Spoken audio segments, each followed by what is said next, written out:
नमस्कार। ज्ञान विविधि शिक्षा चैनल में आपका हार्दिक स्वागत अभिनंदन। आज हम पढ़ेंगे किसान आंदोलन। मैंने आपको कल बताई थी जनजातीय आंदोलन। जनजातीय आंदोलन मुख्य रूप से बंगाल में हुए थे। इसका कारण क्या था? जो ब्रिटिश सरकार थी सबसे पहले उन्होंने बंगाल पर ही अधिकार किया था। तो बंगाल के जो जनजाति थी उनको परेशान किया, कई प्रकार की उसकी भूकर व्यवस्था को बदला, प्रशासन परिवर्तन किया, जिनके कारण उनकी जो आसपास रहती थी बंगाल पूरे भारत में जनजातियों ने विद्रोह कर दिया। आगे हम आज पढ़ेंगे किसान आंदोलन। जो भारत की परंपरागत कृषि थी उसमें अंग्रेजी सरकार ने अपनी तकनीक के द्वारा परिवर्तन किया और किसानों से कर लेने के लिए कई जमींदार नियुक्त किए और उस जमींदारों द्वारा किसानों से जबरदस्ती कर वसूला किया करते थे और किसानों को कर चुकाने के लिए साहूकार और व्यापारियों के चुंगल में फंसते जा रहे थे, क्योंकि उससे पैसे उधार लेने पड़ते थे और पैसों के बदले उसको कुछ एवज में रखना पड़ता था। तो 19वीं सदी के हम देखें तो किसानों के प्रति जो ये शोषण हो रहा था, किसान इस शोषण के प्रति उठ खड़े हुए और आंदोलन शुरू कर दिया। अब आंदोलन के कारण क्या रहे? सबसे पहले कारण देखते हैं। पहला कारण अंग्रेजी सरकार की प्रशासनिक भूनीति। अंग्रेजी सरकार की प्रशासनिक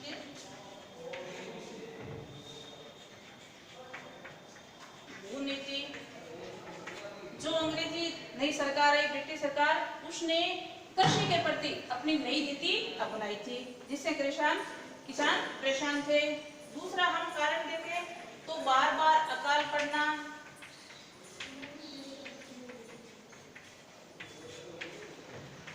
ये भी एक गंभीर समस्या थी। किसानों को एक तो कर ज्यादा देना पड़ता था, ऊपर से बार बार अकाल पड़ रहे थे, तो डबल मार झेल रहे थे। तीसरा हम कारण देखें किसानों के आंदोलन का, तो तीसरा कारण है प्रशासनिक हो गया। अंग्रेजी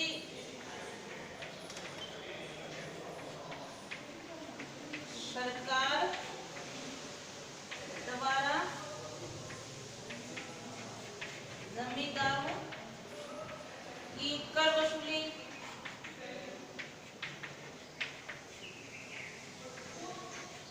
जबरदस्ती जो अंग्रेज सरकार ने जमींदार नियुक्त किए थे, उस जमींदारों ने किसानों से जबरदस्ती कर वसूली करना चाह रहे थे।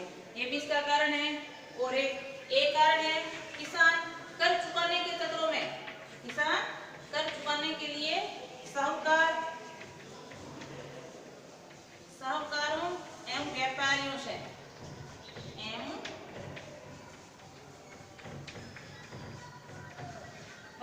से रुपए उधार लेते थे। रुपए उधार लेना और रुपए उधार लेने के समय किसानों पर कई झूठे दस्तावेजों पर ये साहूकार चुंगल में फंसा कर कई झूठे दस्तावेज पर साइन करवा लेते थे, जिससे किसानों को बाद में डबल या उससे ज्यादा राशि चुकानी पड़ती थी। तो ये उनके कुछ कारण थे जिस कारण किसानों ने आंदोलन किया। जैसे पहला अंग्रेजों की प्रशासनिक भूनीति, सेकंड हम देखें तो बार बार अकाल पड़ना, थर्ड जो किसानों द्वारा नियुक्त किए गए थे जमींदार, वो जबरदस्ती किसानों से कर वसूल करते थे। चौथा हम देखें तो किसानों और साहूकार व्यापारी उससे कर चुकाने के लिए पैसे उधार लेते थे, जिससे ये जो साहूकार और व्यापारी थे झूठे दस्तावेजों पर साइन करवा लेते थे, जिससे किसानों को डबल या उससे ज्यादा पैसे चुकाने पड़ते थे। ये तो हो गए कारण। अब हम देखते हैं कौन कौन से मुख्य रूप से किसान आंदोलन में। पहला बंगाल का ही है, नील विद्रोह। जो बंगाल के किसान थे उन्होंने नील विद्रोह किया। क्या है नील विद्रोह? किसानों को जबरदस्ती अंग्रेजी सरकार ने नील की खेती करने के लिए बाध्य किया। उसमें एक पद्धति भी अपनाई थी, 3 काठिया पद्धति बोलते हैं उसको, 3 काठिया पद्धति। ये क्या होती थी, मान लो 20 एकड़ पर जमीन पर खेती कर रहे हैं तो 3 एकड़ पर क्या करना पड़ेगा, नील उगानी पड़ेगी। तो 20/3 का ये प्रावधान रखा गया था। इसको 3 कठिया पद्धति बोलते हैं। मतलब 20 एकड़ पर आप खेती कर रहे हो, उस पर क्या करना पड़ेगा, 3 एकड़ पर आपको नील की खेती करनी पड़ेगी।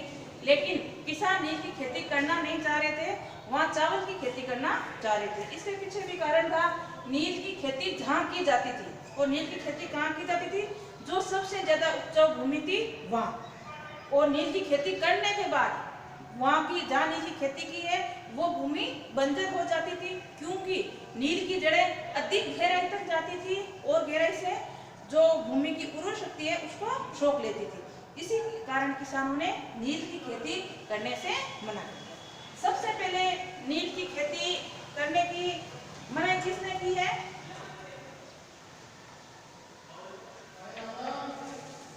नादिका एक जिला है और गोविंदपुर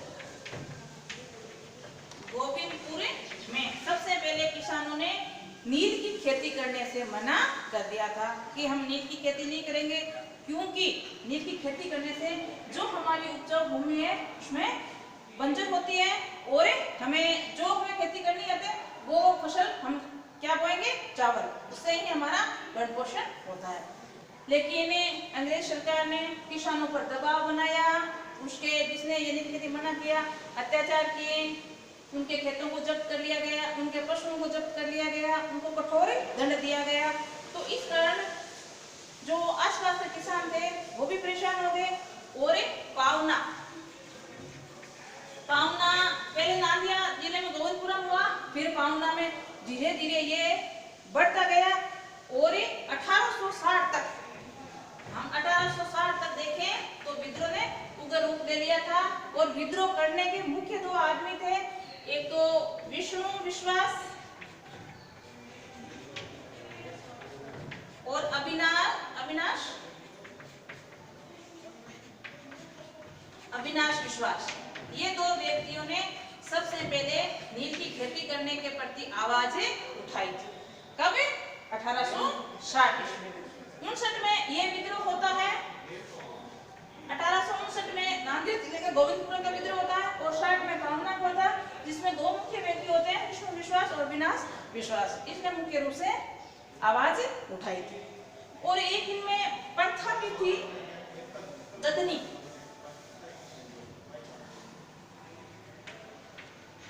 ददनी प्रथा ये क्या होती थी, ददनी प्रथा के द्वारा जो जमींदार लोग होते थे वो किसानों से कुछ ऐसे दस्तावेजों को साइन करवा लेते थे या स्वीकृति लेते थे जिसे किसान तो निरक्षर थे, उनको पता नहीं था क्या है।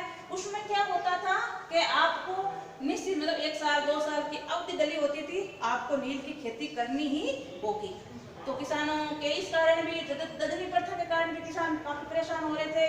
नील की खेती के लिए जो पहले से उसको टारगेट बनाकर, जैसे साल भर का 2 साल का, तो उससे जो टारगेट दिया गया है ददनी प्रथा के तहत, उसमें उनको खेती करनी ही पड़ती थी, जिससे उनकी भूमि लगातार क्या हो रही थी, बंजर होती जा रही। इस प्रकार ये विद्रोह चला और इस विद्रोह में किसानों के साथ साथ जो जमींदार थे उन्होंने भाग लिया।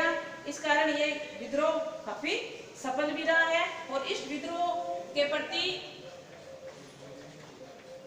दीनबंधु मित्र एक लेखक है, इन्होंने एक किताब लिखी है जिसका नाम है नील दर्पण। नील दर्पण।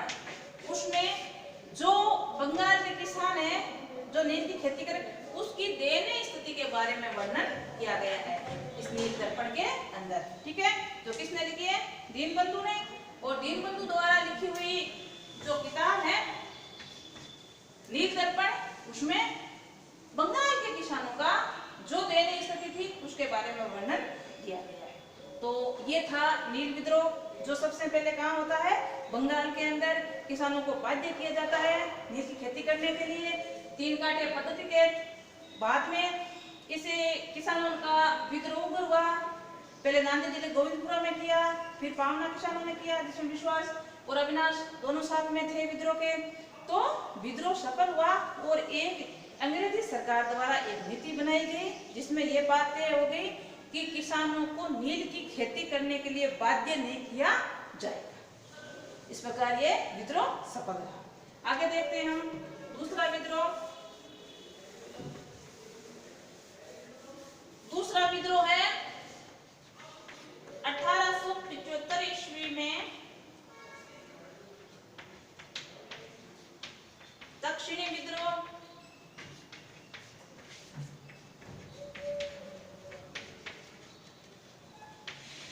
इस विद्रोह का मुख्य कारण क्या था? जमींदारों द्वारा किसानों का शोषण करना या उस पर इतना अत्याचार करना, ऐसे नहीं अत्याचार करना। और दूसरी बात, जो भूमि पर कर लगा हुआ था उसका जबरदस्ती वसूलीकरण, बार बार अकाल पड़ना जिससे किसानों की फसल अच्छी नहीं होती, और जो जमींदार रखे गए थे सरकार की ओर से वो इन पर अत्याचार करके जबरदस्ती कर वसूली करते थे।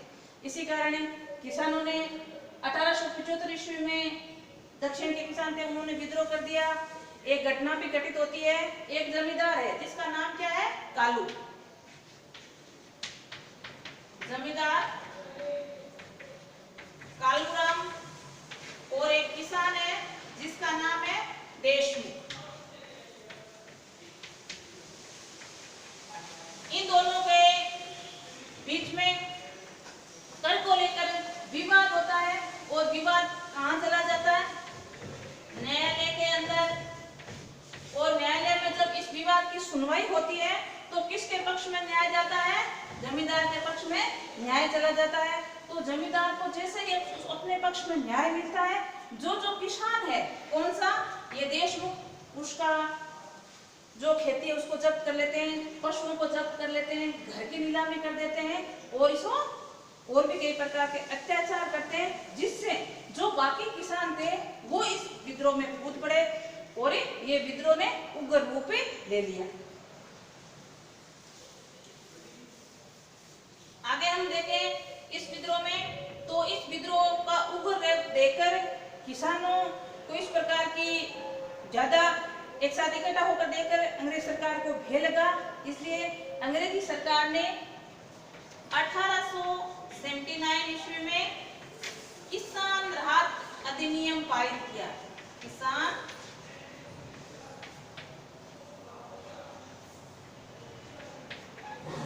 अधिनियम पारित किया।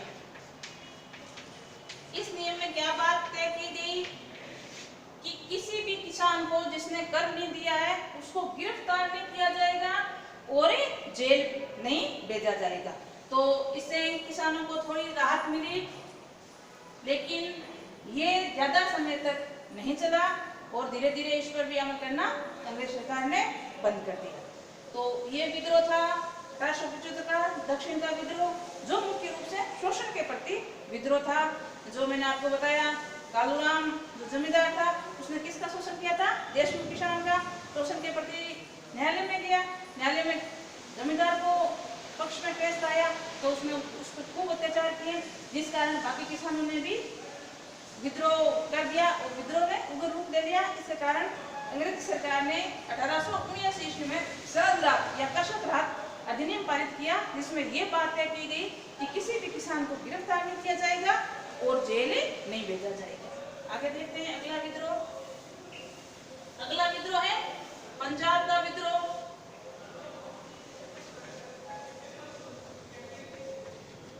पंजाब किसान आंदोलन।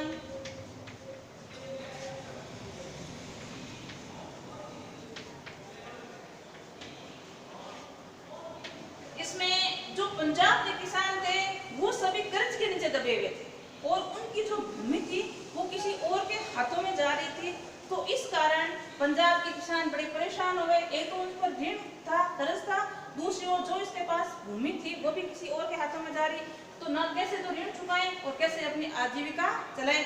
इसलिए पंजाब के किसानों ने इकट्ठे होकर ये आंदोलन किया। इससे ज्यादा वर्णन नहीं दिया गया आपको, इतना ही बताना ऋण के प्रति इन्होंने आंदोलन किया था। अगला देखें हम चंपारण किसान आंदोलन।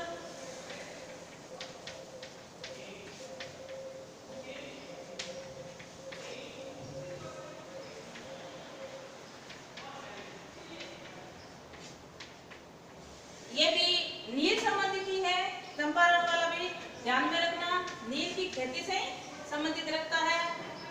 इसमें क्या होता है, जो चंपारण के किसान है ब्याज जिले के अंदर, उसको नील की खेती करने के लिए बाध्य किया जाता है, और जो मैंने पद्धति बताई उसमें लागू होती है। इस कारण किसान परेशान हो जाते हैं, और एक व्यक्ति है जिसका नाम है राजकुमार शुक्ला। राजकुमार शुक्ला, वो उस समय गांधी जी इस प्रकार का कार्य, किसानों को राह दिलाना, किसानों को हक के लिए लड़ना कार्य करते थे। तो राजकुमार किससे जाकर मिलता है, गांधी जी से, और गांधी जी को अपनी शिकायतें बताता है कि हमें अंग्रेजी सरकार द्वारा नील की खेती करने के लिए बाध्य किया जा रहा है, और हम नील की खेती करने से हमारी भूमि उपजाऊ नहीं रहेगी, बंजर हो जाएगी, तो इसका हमें कोई समाधान बताइए। तो जो गांधी जी है वो चंपारण आते हैं, और इसके चंपारण में जो बात हो रही है 3 काठिया वाली, 3 काठिया पद्धति, इसकी जांच करते हैं, और जांच करने के लिए किसको रखते हैं, राजेंद्र प्रसाद को। ध्यान में रखना, राजेंद्र प्रसाद को यह सौंपा जाता है कार्य कि आप हमें जांच करके बताइए कि जो 3 काठिया पद्धति है वो सही है या नहीं, उसके तहत कार्य हो रहा है या नहीं, जैसे 3 भाग में पर खेती करवा रहे हैं या नहीं। तो राजेंद्र प्रसाद इस चीज की जांच करते हैं, और जांच सही पाई जाती है। तो गांधी जी ने किसानों के लिए सत्याग्रह किया, और बाद में जो अंग्रेजी सरकार थी उसको झुकना पड़ा, और इनके लिए भी एक नियम पारित किया गया, जिसमें क्या तय किया गया कि जो 3 काठिया पद्धति है उसको समाप्त कर दिया जाएगा। 3 काठिया पद्धति थी, उसको क्या कर दिया, समाप्त कर दिया।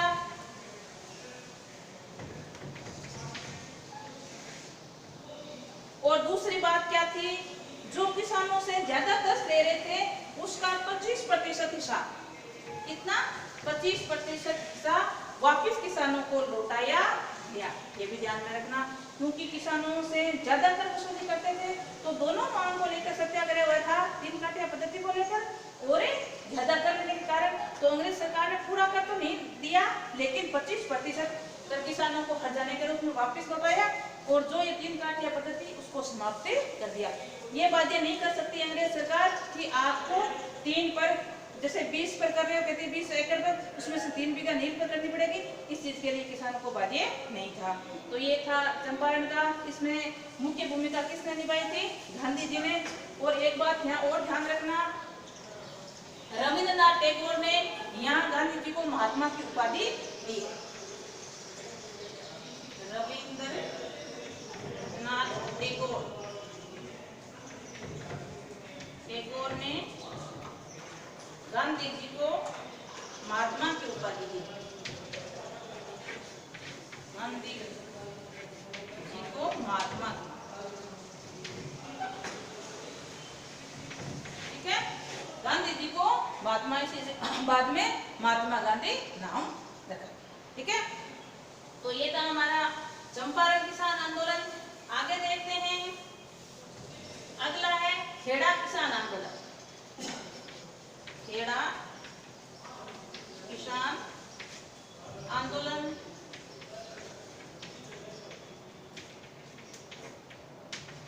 इसमें क्या होता है, किसानों 1800 जो चंपारण का किसान आंदोलन था वो तो होता है 1917 के अंदर, ध्यान में रखना, और ये होगा 1918 ईस्वी के अंदर।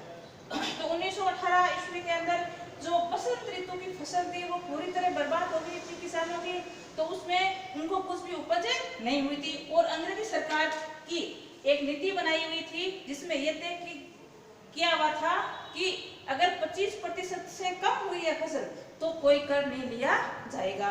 लेकिन जो कर वसूली करते थे जमींदार, और उन्होंने इस बात की परवाह नहीं की और किसानों से जबरदस्ती कर वसूल करना चाहा। तब किसानों ने वहां गांधी जी को आमंत्रण दिया और गांधी जी आए और किसानों से वार्ता की और किसानों को ये कहा कि अगर ये प्रावधान है जिसमें आपको 25% या 1/4 भाग से कम हुई है तो आपको कोई कर नहीं देना है, तो आपको बिल्कुल कोई कर नहीं देना है। लेकिन इसमें गांधी जी ने किसानों से क्या कहा, एक बात का ध्यान रखना है, जो ये आंदोलन होगा वो कैसा होगा, अहिंसा, ठीक है ना, इसमें हिंसा वगैरह नहीं करनी है, अहिंसा होगा, ये ध्यान में रखना। और गांधी जी ने सभी किसानों को संगठित करके सत्याग्रह किया और जो किसानों द्वारा लगाई गई नीति थी कि 25% से कम अगर उपज हुई है तो आपको कर नहीं दिया जाएगा, तो सभी किसानों के लिए कर माफ कर दिया गया था। ये किस आंदोलन के तहत आया, खेड़ा आंदोलन के तहत कर माफ कर दिया गया था, ठीक है। ये खेड़ा किसान आंदोलन के तहत आता है, जो मुंबई में होता है सबसे पहले। कब होता है, 1918 ईस्वी में। मुख्य उसमें क्या था, जो बसंत ऋतु की फसल थी वो पूरी तरह बर्बाद हो गई थी, तो किसान कर्ज देने के समर्थन नहीं थे, लेकिन जो जमींदार थे जबरदस्ती से कर्ज वसूलना चाह रहे थे, तो उन्होंने गांधी जी को बुलाया और गांधी जी ने ये बताया कि अगर आपको ये प्रावधान दिया गया है कि 25% से कम अगर उपज होती है तो आपको कर नहीं देना है, तो आपको बिल्कुल देना होगा, लेकिन आपको एक बात का ध्यान रखिएगा, आंदोलन हिंसात्मक नहीं करना है, अहिंसा करना है। और गांधी जी और सभी किसानों को इकट्ठा करके गांधी जी ने सत्याग्रह आंदोलन किया, जिसमें अंग्रेज सरकार को झुकना पड़ा और उसने जो भी कर था या लगान लेते थे किसानों से खेती संबंधित, वो नीति संबंधित, उसको माफ कर दिया। इसके बाद में अन्य कई जगह भी आंदोलन बढ़ गए, जो सभी किसानों को इस चीज के लिए मजबूर करते थे। जो जमींदार थे कहते थे भूमि का जगह देना है आपको, और भी कई प्रकार की उसको परेशानी करते थे, अत्याचार करते थे, गिरफ्तार कर लेते, कभी भूमि है उसको जब्त कर लेते, कभी पशुओं को जब्त कर लेते।